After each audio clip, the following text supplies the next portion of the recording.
Hi எல்லோருக்கும் வணக்கம். இன்றைக்கி தனு பிருத்திவியோட லஞ்ச் பிரேக்ஃபாஸ்ட் பார்க்கலாமா? மார்னிங் பிரேக்ஃபாஸ்ட்டுக்கு சத்துமாவு கூழ் ப்ரிப்பேர் பண்ணிவிட்டு பனானா ப்ளஸ் எக்கு கொடுத்துக்கலான்னு பிளான் பண்ணியிருக்கேன். இன்றைக்கி தனிஷ்கா பாப்பா சீக்கிரமே எழுந்திரிச்சிட்டாங்க. ஸோ கிச்சன்லேயே தான் இருந்தாங்க. என்ன பண்ணிகிட்ருக்கேன்னு பார்த்துட்டு இருந்தாங்க. சைடு சாதமும் கொஞ்சம் பருப்பும் நான் வேக வச்சு எடுத்துக்கிட்டேன்.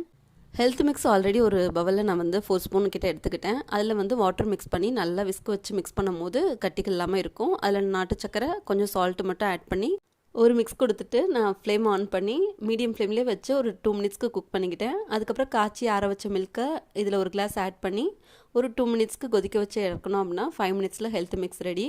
இதை நான் அப்படியே ஆறுறதுக்காக தனியாக எடுத்து வச்சுட்டேன். 4 எக்கு பாயில் பண்ணுறதுக்காக நான் அதையும் தண்ணி ஊற்றி கேஸ் ஸ்டவ்வில் வச்சாச்சு.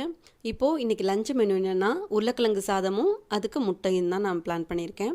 உருளைக்கிழங்கு சாதம் பாப்பா தான் கேட்டாங்க. உருளைக்கிழங்கு சாதமும் கேரட் பொரியலும் பண்ணுங்கன்னு சொல்லிட்டு, இல்லை பாப்பா நான் எக்கு பிளான் பண்ணியிருக்கேன் அப்படின்னு சொன்னோன்னே சரின்னு சொல்லிட்டாங்க. ஆனால் உருளைக்கிழங்கு சாதம் எனக்கு கண்டிப்பாக வேணும் அப்படி சொல்லிட்டாங்க. ரைஸுமே நல்லா குக் ஆயிடுச்சு. ஸோ அதை நம்ம ட்ரைன் பண்ணுறதுக்காக வச்சாச்சு. இப்போ நம்ம உருளைக்கிழங்கு சாதம் எப்படி பண்ணலான்னு பார்க்கலாங்களா? இதுக்கு நான் ஒரு பேன் வச்சுருக்கேன். அதில் எண்ணெய் ஊற்றிட்டு கடுகு, உளுந்தம் பருப்பு, சோம்பு அது நல்லா பொரிஞ்சதுக்கப்புறம் 3 பல் பூண்டை சின்ன சின்னதாக நறுக்கி வச்சுருக்கேன். அதையும் கருவேப்பிலையும் ஆட் பண்ணி அது நல்லா பொரிஞ்சதுக்கப்புறமேட்டு ஒரு பெரிய வெங்காயம் சின்ன சின்னதாக கட் பண்ணியிருக்கேன். நீங்கள் சின்ன வெங்காயம் கூட 10 ஆட் பண்ணிக்கலாம். அது நல்லா வதங்கினதுக்கப்புறம் உருளைக்கிழங்கு அதை நான் சின்ன சின்னதாக கட் பண்ணியிருக்கேன். அதை ஆட் பண்ணி சால்ட் போட்டுட்டு கொஞ்சம் மிக்ஸ் கொடுத்துட்டு மூடி வச்சு நல்லா வேக விடணும். 80% குக் ஆனோடனே நம்ம மசாலாஸ் ஆட் பண்ணிக்கலாம். இப்போ இதில் மஞ்சத்தூள் 1/4 ஸ்பூன், 1/2 ஸ்பூன் மிளகாய், அப்புறம் கொஞ்சோண்டு கறி மசாலா நான் ஆட் பண்ணியிருக்கேன் ஃப்ளேவருக்காக. இவ்வளோ தான். நீங்கள் காரம் வேணுன்னா எக்ஸ்ட்ரா ஆட் பண்ணிக்கோங்க. அதையும் நல்லா மிக்ஸ் பண்ணிவிட்டு ஒரு லிட் போட்டு க்ளோஸ் பண்ணிடலாம். ஒரு 5 மினிட்ஸ்க்கு அப்படியே ரெஸ்ட்டுக்கு விட்டுடலாம்.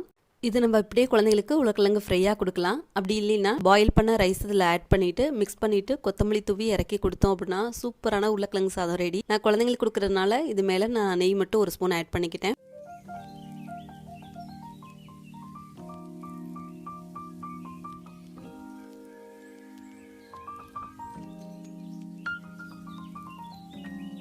இன்றைக்கி என் 2 பாப்பாவுக்குமே எக்ஸாம் இருக்குது.